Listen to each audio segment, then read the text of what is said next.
Hi everyone, so in this video I want to talk a wee bit about the types of energy you were looking at in the last lesson.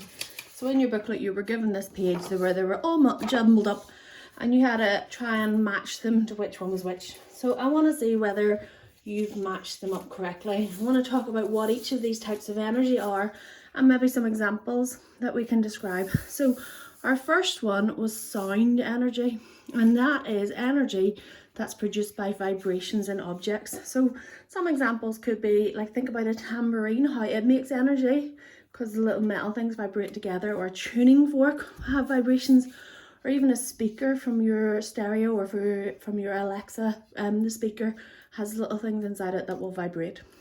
And the next one then is heat or thermal energy, and this is energy that raises the temperature, and we sometimes describe it as things that are hot will have thermal energy. So things like radiators or a fire, all of those things will raise the temperature of the things that surround it. Okay, our next one then is kinetic energy. So any object has this energy when it's moving. The faster the object's moving, the more kinetic energy it has. So think about you riding your bicycle. When you're moving in your bicycle, you've got kinetic energy. And the faster you go, the more energy you've got, the more kinetic energy you've got.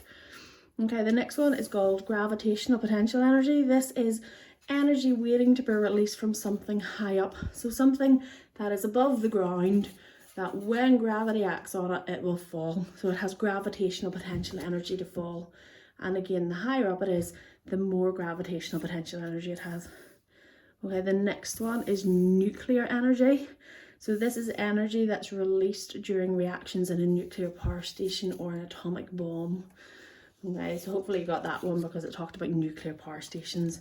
And there's lots of talk at the minute about whether this is the way to go to produce our energy rather than using fossil fuels. So you maybe heard about that in the news. Okay, the next one is elastic potential energy. So this is energy stored in a spring, or you could have it in like a rubber band or an elastic band where if you stretch it, that it has the potential when you let go of the rubber band, or when you stretch the spring, when you let go of it, the energy will be released. Okay, we have three more. How are you going? You've got them all right so far? Okay, so our next one is chemical energy. So this is the energy that's released when things burn or react. So our three main examples of chemical energy are petrol. So think, or diesel. When you put petrol or diesel into your car, it burns and it releases energy. Our food. So when we eat food, there's a chemical reaction inside our body which produces energy.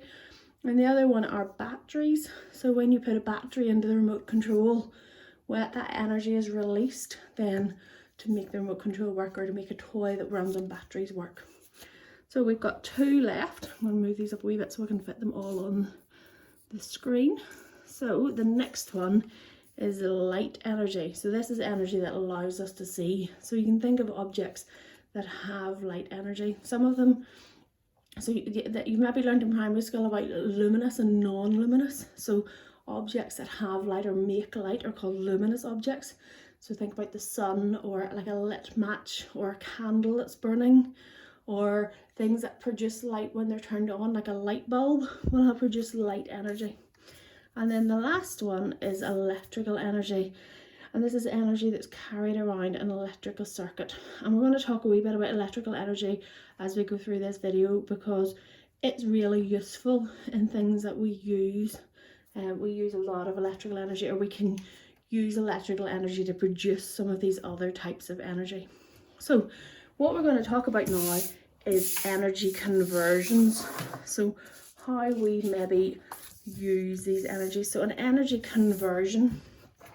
So the law of conservation says that energy cannot be created or destroyed. It was only converted from one form into another. So it's not lost as we have a conversion. But it says here that when a conversion is not 100% efficient, so for example, I'm going to talk in a wee minute about the kettle. So when we turn our kettle on, we are changing electrical energy into heat energy or thermal energy to heat up the water in your kettle. But the problem is that with some conversions, all of that electrical energy doesn't go into making the heat energy or the thermal energy. Because as you know, when you turn your kettle on, there's some sound, there's maybe a bit of a light, when you put the switch down. Now, I actually don't have the kettle plugged in for you to see that, but when you put the switch down, you'll see a light come on. So there's going to be a little bit of the energy that's wasted or that's not used for the purpose we want it for. So well, that's what it says here. When it's not 100% efficient, it means that some energy is wasted during the conversion, but it's not lost. So it is changed into something else, but it's not lost. So here's another example. When a fan is on, the motor heats up. That's wasted electrical energy that isn't used to turn the blades. So we talked a wee bit there about the kettle. So when we have the kettle, we start with electrical energy, comes in through the wire. It's turned into thermal energy to heat up the water. But then our wasted energy is going to be some sound and a little bit of light. So I've got another example for you, and I want you to think about what the energy conversions are. So this is a cordless drill. Now I don't have the drill bit in it at the minute, but it runs here. We've got a rechargeable battery at the bottom, and when I put this on, so this turns round, but there's also some lights on it. Okay, so what do you think the energy conversions are? So what energy do you think we start with in the drill? Lift this up. So in the battery, we start with chemical energy.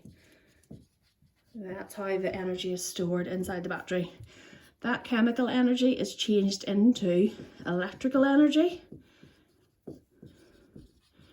So the drill works with electrical energy, and that electrical energy is turned into kinetic energy to make the drill go round. That's the useful energy. So this bit here needs to turn around when I have the drill bit in it. This turns around to put the screws in or to drill a hole. But it also changes into, did you hear some sound energy? And did you see in this case, now not all drills have this, but in this case we had light energy. So the one that was useful in this conversion is our kinetic energy. That's our useful energy to make the drill work. And then our sound and our light was our wasted energy. So this was our useful energy and our wasted energy. We'll talk about this in a couple of lessons time about working out which is useful and which is wasted.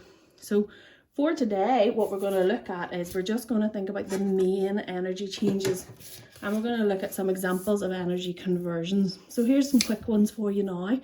I want you even just to pause the video and see if you can fill these in. So what do you think the main energy changes are? So don't worry about the ones that's wasted, but what do you think the useful energy changes are in each of these? So let's start with this one, with the apple. So remember we said food was chemical energy, and then riding your bike is kinetic energy. Okay, we'll go across the top then. So we've got a battery, which is chemical energy, and we've got a torch. So the useful energy in a torch is light energy. Okay, then the next one down here, we've got electrical energy, and it's making light work. So our useful energy is our light. Then this one, so we've got petrol going into the car. So petrol has chemical energy, and the car will have kinetic energy is the most useful one. Okay, now this one's slightly different, isn't it? So we've got a plant. Do you remember, you might know, some of you might know the process that the plant makes its own food is called photosynthesis. The plant uses the light energy from the sun to make its own food, which it stores as chemical energy. And then our toaster, so you maybe have a look at your toaster in your kitchen today. We've got electrical energy, and the main useful type of energy in a toaster is our thermal energy or our heat energy. So hopefully that gives you an idea of what work I want you to do today. Have a look on the instructions. There's a couple of pages in your book where you're going to go around your house and try and find different objects and write out what the energy conversions are for those objects.